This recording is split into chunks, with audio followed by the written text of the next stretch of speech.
CM Jaganmohan రెడ్డిపై bus యాత్రలో జరిగిన దాడికి సంబంధించి మనతో మాట్లాడడానికి మంత్రి పెద్దిరెడ్డి రామచంద్రారెడ్డి సార్ మనకు అందుబాటులో ఉన్నారు. వారిని అడిగి మరిన్ని అడిగి తెలుసుకునే ప్రయత్నం చేద్దాం. సార్, ఇప్పటికే యాత్ర విజయవంతంగా నడుస్తూ ఉంది. అనుకోని విధంగా ఈరోజు విజయవాడలో జరిగిన ఘటనకు సంబంధించి మీరేమంటారు సార్? ఇది ఇప్పుడే తేల్చి చెప్పే పరిస్థితి కాదు.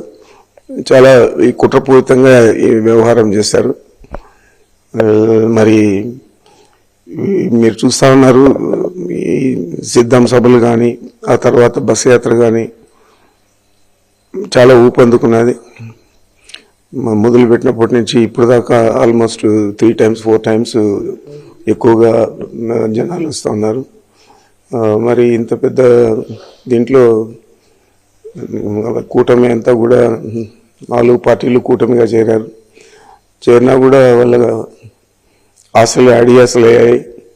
రోజు రోజుకు వాళ్లకు నైరాశ్యం నెలకొన్నది 4 కూటమి పార్టీలకు.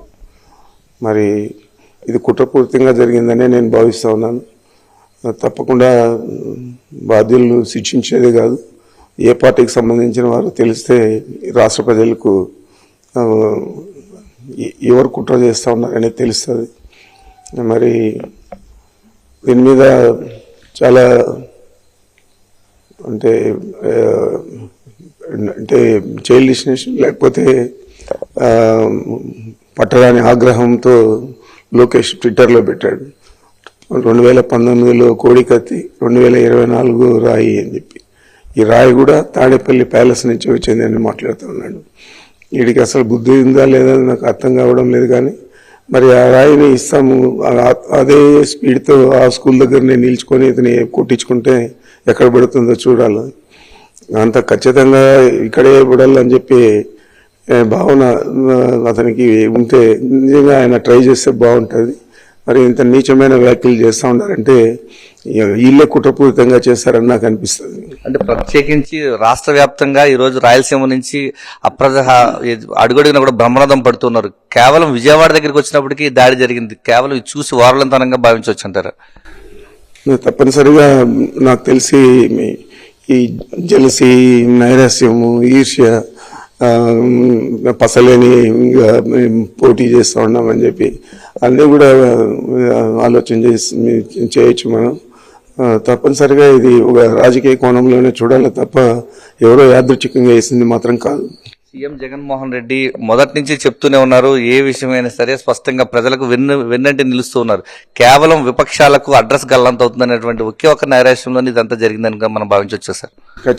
ఖచ్చితంగా ఎందుకంటే మొదటి నుంచి కూడా వాళ్ళు ఓర్చుకోలేకనే ఉన్నారు. ఏదో సిద్ధం సభ రాప్తాడులో జరిగితే ఆ సక్సెస్ చూసి ఓర్చుకోలేక 200 కోట్లు ఖర్చు చేశారు, 400 కోట్లు ఖర్చు చేశారని చెప్పారు. మరి ఇదంతా కూడా అభూత కల్పనలే మొదటి నుంచి కూడా చెప్తా ఉన్నారు. ఇప్పుడు కూడా అదే రకంగా వీళ్ళు దీన్ని నీరు గార్చాలనే ప్రయత్నంలో వీళ్ళు చేస్తూ ఉన్నారు. కానీ మా నాయకుడు జగన్మోహన్ రెడ్డి గారు అంత దెబ్బ తగిలినా కూడా తిరిగి యాత్రను కంటిన్యూ చేశాడు. మనం చూసాం రాత్రి. తప్పకుండా ఇది ఈ రాజకీయ కుట్రగానే నేను భావిస్తాను. అంటే ప్రధానంగా ఇంత పెద్ద ఎత్తున ఒక రాష్ట్ర ముఖ్యమంత్రి పైన దాడికి చేసేంత ధైర్యం వీళ్ళు చేశారు అని అంటే దీని వెనక పెద్ద అదృష్ట శక్తులు ఉన్నాయని అనుకోవచ్చు అంటారు సార్? అదృష్ట శక్తులు ఏమి లేవు. రాజకీయ శక్తులే మనకు తెలిసిన వారే, తెలిసిన పార్టీలే.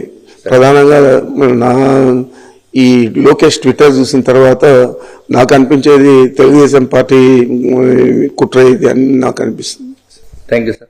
సీఎం జగన్మోహన్ రెడ్డి పైన జరిగినటువంటి దాడికి సంబంధించి ఖచ్చితంగా ఇది రాజకీయ కుట్రగానే భావిస్తున్నామంటున్నారు. లోకేష్ ట్విట్టర్లో చేసినటువంటి ప్రకటన పట్ల మంత్రి పెద్దిరెడ్డి రామచంద్రారెడ్డి గారు ఆగ్రహం వ్యక్తం చేస్తున్నారు. కేవలం సిద్ధం సభల ద్వారా ఇటు సీఎం జగన్మోహన్ రెడ్డి చేపట్టినటువంటి మేమంతా సిద్ధం బస్సు యాత్ర ద్వారా వచ్చినటువంటి ప్రజాదరణ చూసి వరవలేక రాజకీయ కక్షలో భాగంగానే ఈరోజు సీఎం జగన్మోహన్ రెడ్డిని టార్గెట్ చేస్తూ ఈరోజు దాడి చేయడం పట్ల ఈయన తీవ్రంగా ఖండిస్తున్నారు. ఖచ్చితంగా ప్రజలంతా కూడా సీఎం జగన్మోహన్ రెడ్డి పక్షాన నిలిచారు. ఖచ్చితంగా వైఎస్ఆర్ కాంగ్రెస్ పార్టీ రానున్న ఎన్నికల్లో భారీ విజయాన్ని నమోదు చేస్తుంది. ఇలాంటి ఎన్ని కుట్రలు చేసినా కూడా ప్రజలంతా కూడా గమనిస్తున్నారని చెప్పి మంత్రి పెద్దిరెడ్డి రామచంద్రారెడ్డి చెప్తున్నారు.